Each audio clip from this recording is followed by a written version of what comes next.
더불어민주당 제34차 학대가부회의를 시작하겠습니다. 제34차 학대가부회의를 시작하겠습니다. 이해찬 당대표님의 발언 듣겠습니다. 2020년 영변한 국회 첫 간부회의가 되겠습니다. 국민 여러분, 새해도 모두 건강하시고 복 많이 받으시기 바랍니다. 당직자와 언론인 여러분도 새해 복 많이 받으시길 바랍니다. 올해는 민생을 가장 역점에 두고 전력을 다하겠습니다. 지난 3년간의 정책들이 국민들의 삶과 사회의 곳곳에 뿌리내려서 변화와 결실의 한 해가 되도록 강력을 집중하겠습니다. 국민이 체감하는 인생경제 활력에 최대 방점을 두겠습니다. 다행히 문재인 정부 정책의 성과가 가시화되고 있습니다. 그러나 빨리 전체적으로 잘 돌아가는 건 아닙니다. 약간 기저를 찍고 반등을 하는 거이긴 하지만 그 속도는 우리가 기대하는 것보다 느리다고 보시면 될 것 같습니다. 한반도 평화체제 구축에도 주력을 하겠습니다. 군비관계가 아주 앞으로 가고 의미 있지만 그래도 완전 결렬된 관계는 아니기 때문에 우리가 문재인 정부가 더 노력을 해서 남북 간의 평화가 정착될 수 있도록 잘 최선을 다해서 노력을 하겠습니다. 권력기관 개혁을 완수할 것입니다. 민주당은 23년 만에 공수처 입법을 완료하여 검찰개혁의 물꼬를 텄습니다. 검경수사권 조정 법안도 1월 중에 반드시 통과시키도록 하겠습니다.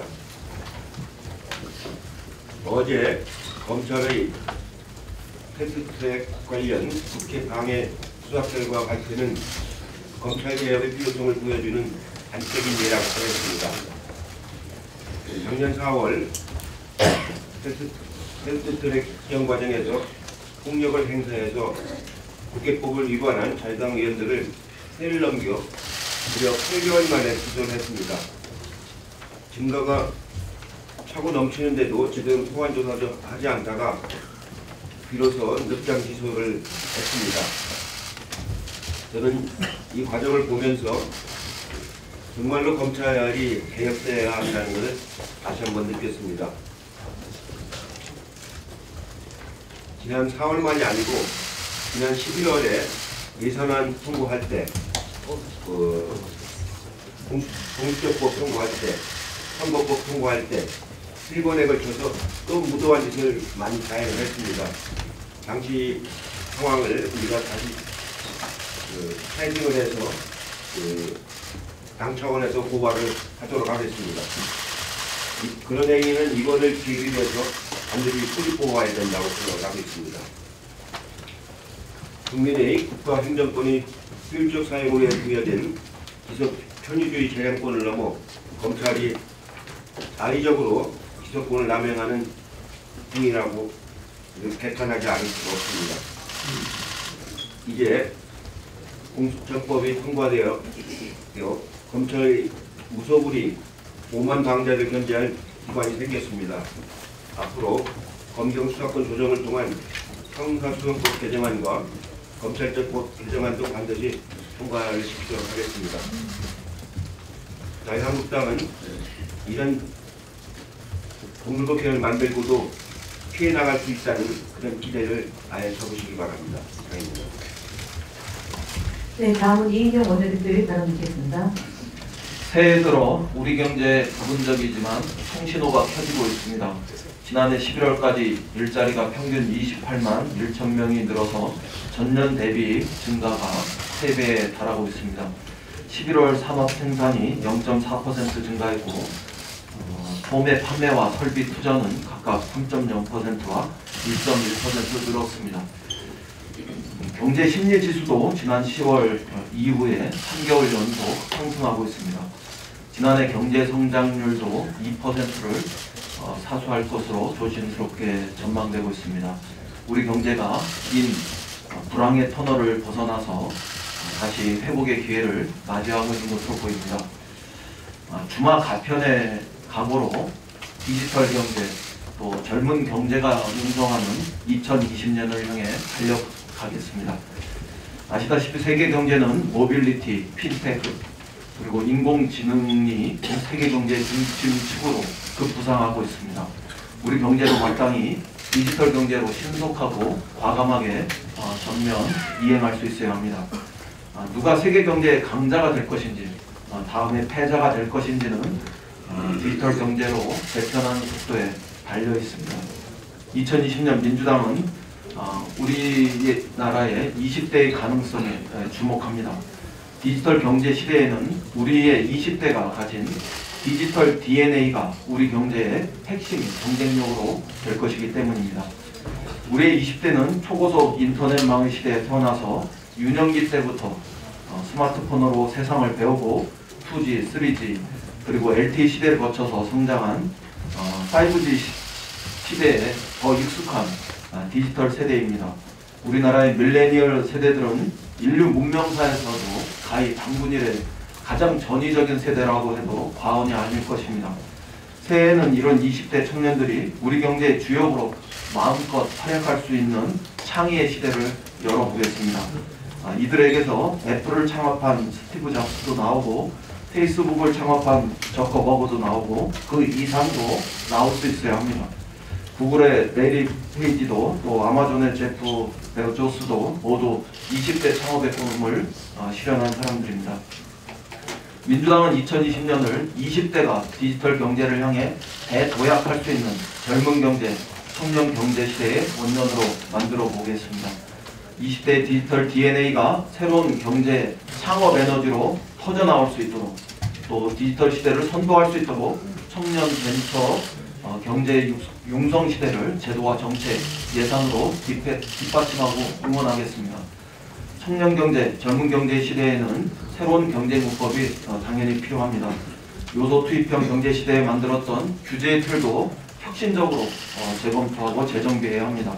청년들의 창의를 극대화할 수 있도록 관련 규제와 법규를 창의적으로 재편해내야 합니다. 우리 정치의 청년 정치와 디지털 정치로의 혁신도 꼭 필요한 일입니다. 당장 미래 산업의 쌀인 데이터 활용에 날개를 달도록 관련 법안들을 신속히 처리할 수 있어야 합니다. 디지털 경제 육성을 위한 법안도 국회에 많이 묶여 있습니다. 그래서 다시 데이터 3법의 조속한 처리를 요청합니다. 벤처 육성 특별법, 벤처 투자 촉진법의 통과도 시급하다는 점을 재차 강조합니다. 세계는 이미 치열한 디지털 경제 전쟁에 돌입했습니다. 속도가 생명입니다. 하루가 늦어지면 1년이 늦어지고 1년이 지체되면 미래는 회복 불가능한 타격을 입게 됩니다. 경제하면 새해 과감하게 디지털 경제, 젊은 경제로 전환해서 그것을 위해 전환해야 하고 그것을 위해 우리는 모든 힘을 집중할 수 있어야 합니다. 이해찬 대표께서도 이미 말씀하셨습니다만 검찰의 자의적 법 적용에 강력한 유감을 표명합니다. 국회 폭력 사태에 대한 검찰의 법정형은 다분히 정치적입니다. 범법 행위와 범법 회피 노력을 같은 저울로 잴 수 없습니다. 불법으로 회의장을 봉쇄한 범법 행위와 불법으로 봉쇄된 회의장에 들어가기 위한 노력을 모두 처벌하는 것은 검찰의 정치적 처세에 불과할 뿐입니다. 회의장 봉쇄가 불법이라면 회의장 진입을 위한 시도는 당연히 정당해야 합니다. 검찰의 논리를 적용하면 앞으로 누군가 폭력으로 회의장을 점거하면 누구도 회의 진행을 할 수 없게 됩니다. 국회 선진화법이 실질적으로 무력화되는 것입니다. 선택적 기소 문제도 매우 심각합니다. 같은 불법을 저질렀지만 어떤 사람은 기소되고 판검사 출신의 자유한국당 의원은 불기소되었습니다. 기소 기준이 뭔지 합당한 설명도 없습니다. 심지어 우리 당에서는 검찰개혁에 앞장선 분들이 마치 콕 집어낸 듯이 기소되었습니다. 보복성 기소라는 의심을 저는 지울 수가 없습니다. 우리 당은 이 같은 검찰의 잘못된 수사와 기소를 바로잡을 방법을 반드시 찾아낼 것입니다. 재판은 물론 추가적 조치에 적극적으로 임할 것이라는 점을 분명히 말씀드립니다. 이상입니다. 예, 다음으로 박주민 최고위원의 발언 듣겠습니다. 예, 어제 드디어 검찰이 지난 4월에 있었던 패스트트랙 지정 당시 충돌 관련된 수사 결과를 발표했습니다. 이 결과 발표를 두고 야당에서는 정치적인 기소다, 야당을 탄압하기 위한 기소다라고 비판의 열을 올리고 있습니다. 그러나 적어도 이러한 야당의 주장에 대해서는 전혀 동의할 수가 없습니다. 여러 가지 예를 들어서 설명해 드릴 수 있겠지만 한 가지 예만 들도록 하겠습니다. 국회 의사일정 진행을 막기 위해서 최입의 의원을 강제로 가둬두었던 강금에 관련됐던 의원이 총 13명이었습니다. 이 중에 검찰은 5명이나 불기소 처분을 하였습니다. 그 중에 여상규 법사위 위원장의 경우에는 쇼파를 끌어서 문 앞에 놓고 그 쇼파를 치우지 못하도록 그 쇼파 위에 앉아 있었습니다. 그리고 이에 대해서 최입의 의원이 계속 그러지 말라고 만류하는 장면까지도 전부 다 영상에 남아서 수차례 언론을 통해서 방송이 된 바가 있습니다. 이후에 여상규 위원장은 기자들과 만나서 우리가 최입의 의원을 몸으로 막았다라는 취지로 인터뷰까지 했고 이 역시도 전국적으로 방송이 된 바가 있습니다. 범행이 너무나 분명한 것이죠. 그리고 본인의 의도도 분명히 밝혔던 것입니다. 이후에 여상규 위원장은 출석도 경찰이나 검찰이 출석도 하지 않았고 끝까지 반성의 기미를 보여준 적도 없습니다. 심지어는 국정감사 때 윤석열 검찰총장을 앞에다 두고 자신의 행위가 정당하다고 일장 연설까지 한 바가 있습니다. 이렇게 범행이 분명하고 반성의 기미가 전혀 없는데 기소가 되지 않았다라는 것을 어떻게 설명하겠습니까? 이것만 봐도 지금 검찰의 처분이 야당 탄압 기소다, 정치적으로 계산된 기소다 이렇게 얘기하는 야당의 주장은 전혀 타당하지 않다는 것을 알 수 있습니다. 오히려 야당을 봐주기 위한 기소를 했다라고 보는 것이 분명합니다. 더 이상 야당은 이런 부분에 대한 주장을 하지 말기를 바랍니다. 이상입니다. 네, 다음은 선우 최고위원의 발언 듣겠습니다. 앞서 말씀이 됐습니다만은 또 다시 말씀드리겠습니다. 자유한국당의 대방의 폭력 사건에 대한 어제 검찰의 기소는 기소 시점 그리고 기소 내용 모두가 문제가 있습니다. 수사 결과를 발표하며 검찰 스스로 밝혔듯이 이 사건은 자유한국당이 우민력과 폭력으로 대의를 방해한 영상이라는 불타물증이 있는 사건입니다. 그럼에도 불구하고 검찰은 이런 뻔한 내용을 갖고 8개월이나 시간을 끌다가 공수처법이 통과되고 나서 또 추미애 법무장관이 임명된 날을 기소일로 선택했습니다. 충분히 기소를 할 수 있었음에도 불구하고 공수처법 통과까지 지켜보면서 기소를 차일피일 미룬 것은 검찰이 공수처 도입 저지 수단으로 이 사건을 활용한 것을 스스로 증명한 것과 다름없습니다.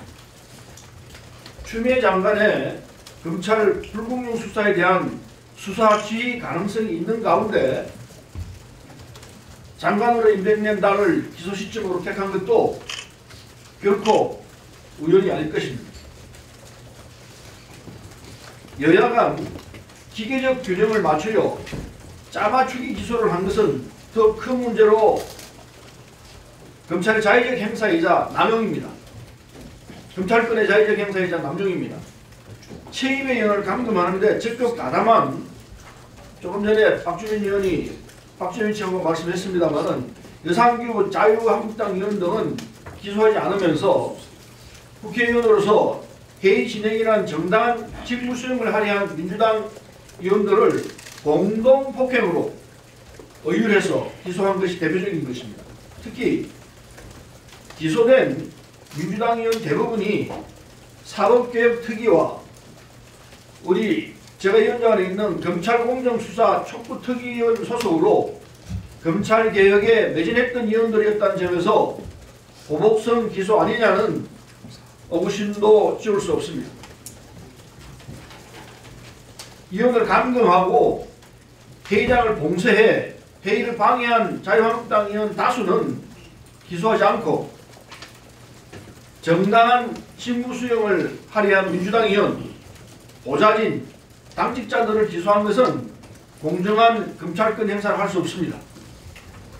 기소권 독점과 기소 편의주의에 따른 정치적 기소가 아니지 묻지 않을 수 없습니다. 자유한국당 회의 방해 폭력 사건에 대한 검찰의 수사 결과는 또 하나의 불공정 수사로 기록될 것입니다. 이상입니다. 네, 다음은 김혜영 최고위원회 발언 듣겠습니다. 박강원 최고위원회 발언 듣겠습니다. 네, 이해찬 대표님, 이인영 원내대표님 말씀하셨습니다만 새해 맞아서 언론사에서 다양한 여론조사 결과를 내놨는데요. 굉장히 많은 내용들이 있습니다만 공통적인 것 두 가지만 제가 좀 말씀을 드리겠습니다. 첫째, 문재인 정부의 정책 방향, 정책의 성과에 대해서는 다양한 의견이 있습니다만 정책 방향에 대해서는 국민적 공감대를 확실하게 확인할 수 있었습니다. 교육, 노동, 주택, 국방, 복지, 특히 공정경제, 소득주도 성장, 혁신성장, 한반도 평화 프로세스 등 경제와 통일, 외교 정책 방향에 대해서는 국민의 75%가 공감하고 있는 것으로 조사됐습니다. 필요한 것은 흔들리지 않고 이 정책들을 밀고 나가는 것입니다. 국민들은 그것을 원하고 있습니다. 여기에서 흔들리고 뒤로 돌아가는 게 아니라 문재인 정부가 더불어민주당 정권이 채택한 이 정책을 지금 방향대로 밀고 가라는 것이 국민들의 요구라는 것을 확인해 드리겠습니다. 두 번째는 이번 총선은 발목 잡는 야당 심판 선거라는 것입니다. 국민들은 이번 총선의 의미를 나라다운 나라를 만드는 기틀을 확고하게 다지는 그런 총선으로 판단하고 계신 것 같습니다. 더 분명하게 얘기하면 탄핵의 완결, 총선을 통해서 탄핵을 완결 지으라는 것이 국민들의 판단이라고 믿습니다. 문재인 대통령도 올해 국정기조는 확실한 변화라고 밝혔습니다. 이건 국민들의 열망을 반영한 것이라고 봅니다. 좀 전에 말씀드린 것처럼 정책 성과들을 높이기 위해서는 흔들리지 않고 지속적으로 추진하고 또 강화하고 보완해 나가야 한다는 것이 국민들의 요구라는 것을 확인할 수 있습니다. 패스트트랙 관련 자유한국당의 국회 폭력 행위에 대한 수사 결과는 우리 당에 대해서 더불어민주당에 대해서는 띄워넣기, 자유한국당에 대해서는 떼주기를 기소라고 볼 수 있고요. 특히 선택적 기소, 정치적 기소 이렇게 얘기할 수 있을 겁니다. 저는 많은 분들께서 말씀하셨습니다만 이 검찰의 발표 시기를 놓고 좀 얘기를 하지 않을 수가 없습니다.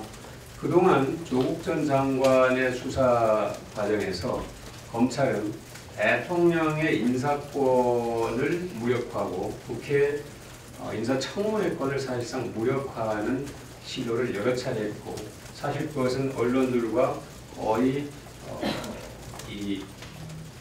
뭐라고 할까요? 한꺼번에 이루어지면서 그런 결과를 빚어내는 것이 사실입니다. 그리고 대통령이 굉장히 중요한 메시지를 발표할 때마다 검찰이 내용을 발표하거나 압수수색을 함으로써 대단한 정치 행위를 했다. 이것이 국민들의 생각인데 이번에도 마찬가지입니다. 그날 추미애 법무장관 그 인사 재가가 있었고요. 대통령이 신년사를 발표한 날입니다.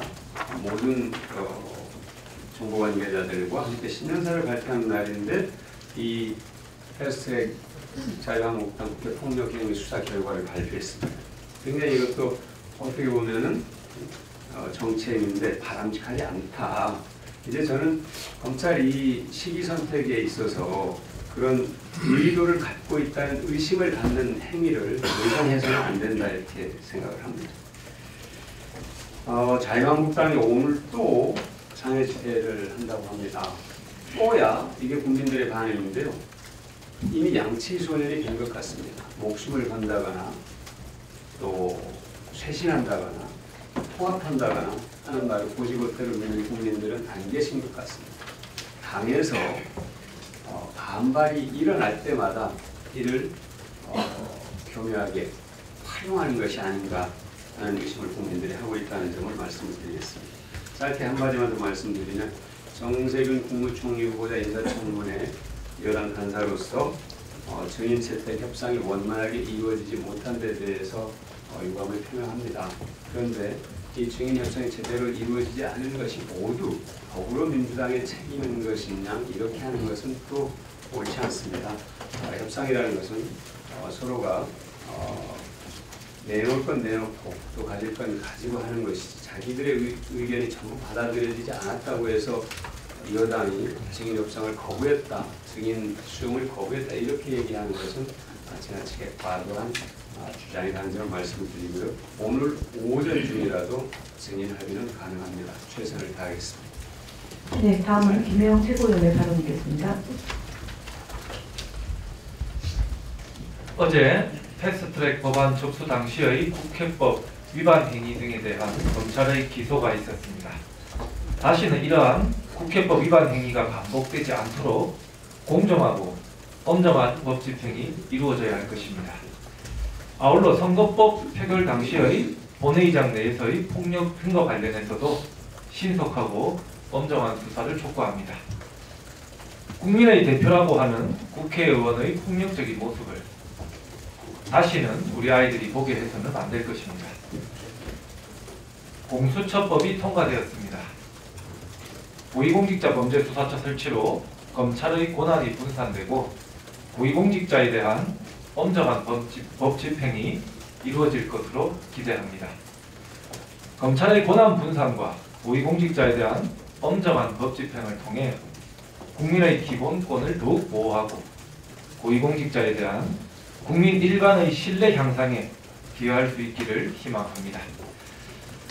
한편 공수처에 대한 우려의 점에 대해서도 소홀히 다루지 않고 잘 경청하여 향후 사위법규 제정을 통해서 공수처가 제 역할을 다할 수 있도록 지속적으로 노력해 가겠습니다. 이상입니다. 네, 다음은 남인순 최고위원의 발언이겠습니다. 네, 국민과 당원 그리고 언론인 여러분 새해 복 많이 받으시기 바랍니다. 21대 총선이 104일 앞으로 다가왔습니다. 우리 당에서는 정부의 부동산 정책 기준에 부합하도록 총선 후보자 김천시에 실거주형 1주택 보유라는 부동산 보유 기준을 정했습니다. 굉장히 바람직하다고 생각을 합니다. 경실련 종석에 따르면 2008년 대비해서 2018년 10년 사이인데요. 주택수가 1,510만 호에서 1,999만 호로 489만 호가 늘었습니다.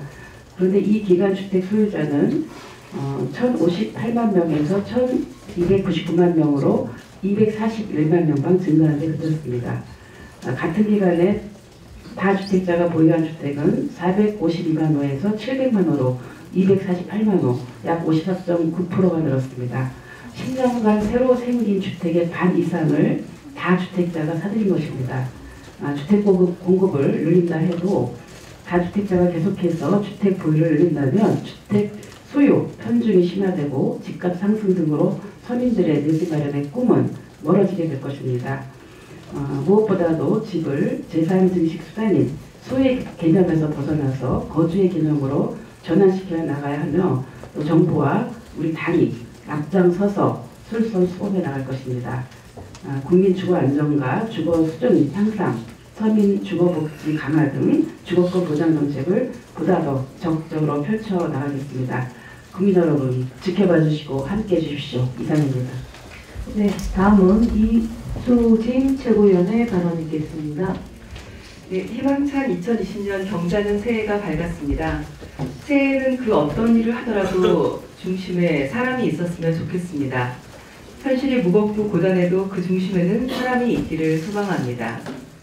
지난해 한반도 평화와 공동 번영을 위한 노력과 일본 수출 규제 조치에 대한 발빠른 대응, 또 국민의 요구였던 공수처법 통과로 인한 검찰개혁은 이제 첫 단추를 꿰었습니다. 추미애 법무부 장관께서 어제 임명장을 받으셨습니다. 검찰개혁을 통한 국민 신뢰 회복에 대한 추 장관님의 역할에 대한 기대가 큽니다.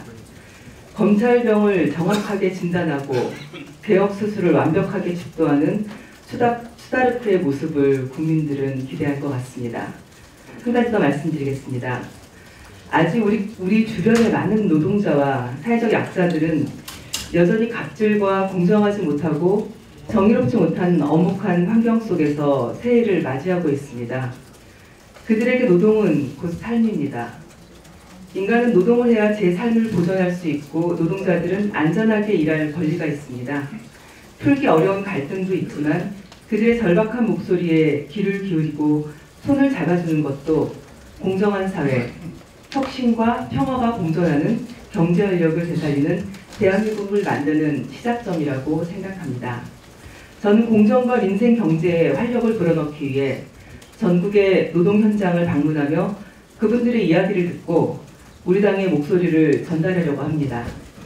국민 여러분, 흰 쥐의 해, 새해 복 많이 받으시고 올 한 해는 더 많이 웃으시길 바랍니다. 이상입니다.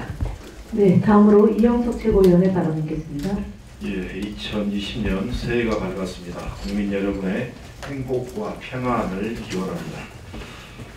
어제 한기총 정광훈 목사에 대한 구속영장이 기각되었습니다.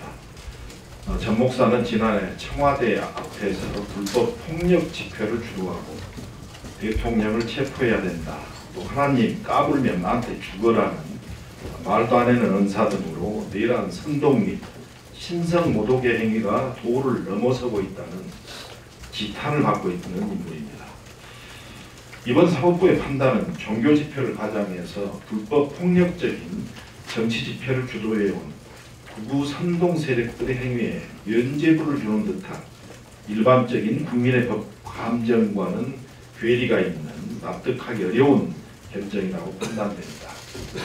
더 나아가서 제1야당 공당의 대표라는 황교안은 정광훈 목사에 대해 아이디어가 많고 나라를 사랑하는 마음이 아주 강한 분이다. 교회나 종교인에 대한 사법 제재는 정말 신중해야 한다며 정광훈 목사를 끝까지 비호하고 있습니다. 황교안 대표의 정광훈 목사에 대한 변함없는 사랑이 정말 눈물겹습니다. 오늘 자유한국당은 새해 벽두부터 또다시 장애집회를 추진한다고 합니다. 오늘 광화문에서 펼쳐질 황교안 대표와 정광훈 목사의 환상적인 듀엣 무대를 다시 한번 기대해봅니다. 네, 다음으로 장경태 전국青年위원장의 발언 있겠습니다. 네, 변민순 최고님 감사합니다. 저부터 올해는 3포 세대를 벗어나도록 하겠습니다. 새해 복 많이 받으시기 바랍니다. 까치까치 설날은 어저께고요. 안철수 전 대표님 설날은 오늘인가 봅니다. 선거 날이 밝아오자 떠났던 분들이 날아오고 있습니다. 2012년 대선 출마 이후 13년 국회의원 보궐선거, 14년 지방선거, 17년 대선, 18년 지방선거까지 숱한 선거를 치르며 충분하게 정치적 역량의 한계를 보여주었습니다. 2012년 때 출국하고 바른미래당 전대 하루 전 출국하여 안철수의 새 정치는 출국, 달리기, 귀국이라는 신개념이 제기되기도 했습니다. 많은 언론에서 보수통합의 적임자라며 군불대기에 나섰지만 당장 새보수당의 유승민 의원부터 2년 전 결혼은 잘못했다고 합니다. 안철수 대표께 묻지 않을 수 없습니다. 박근혜 탄핵에 대해서 어떻게 생각하십니까?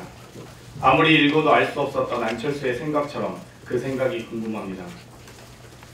세월호 특별법을 유족과 새누리당 중재나 하자고 했었던 당대표 시절, 정작 송파 새모녀조차 수급 자격이 되기 어려웠던 직접 발의한 송파 새모녀법, 청년 비정규직 노동자 고 김용균님의 아픔에 많은 청년이 절규하고 민식이법 통과를 목 놓아 울먹이던 그 순간에도 새 정치는 없었습니다. 새 정치는 갑자기 어디선가 날아오는 반정치, 탈정치가 아닙니다. 안철수의 새 정치가 사회적 아픔부터 통감하는 것이 아닌 보수 통합용 날개가 아니길 빕니다. 안철새 정치가 아니길 바랍니다. 이상입니다. 네, 선준균 정의위원장님 말씀 드리겠습니다. 2020 신년 복 많이 받으십시오. 복은 받는 것이 아니라 짓는 것이라 했습니다.